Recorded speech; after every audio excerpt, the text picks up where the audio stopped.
please go watch the rest of that video. That is my friend Paul Calmeadow. A lot of you will have understood or heard me, especially on my lives, talking about him and Ed, and they're part of Gloucestershire Paranormal Investigation Services. I still have issues saying that. You've got to change it. Seriously, Jeepers just sounds even worse.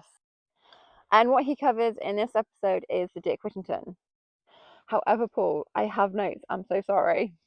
Okay, first on the notes, the Dick Whittington, so it's actually called St Nicholas House. Ed might lynch you. He has issues with people calling it Dick Whittington, but that's not the point. So basically, there is actually no historical records to say that it was built for Dick Whittington and his family. They just lived there for a bit of time. It actually goes back earlier to the 1200s, so 11th century is when it was built, because it was built 100 years after St Nicholas Church, which is right next door, and that was built 1100s.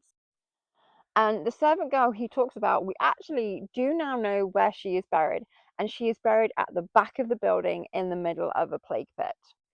All I will add to his video is that when it was being refurbished, probably about 2 years ago now, the builders that were in there at different points at different times, all male group, would have to wear the steel toe cap shoes, but they would more times than not find a bare female footprint, usually in the ladies' toilets.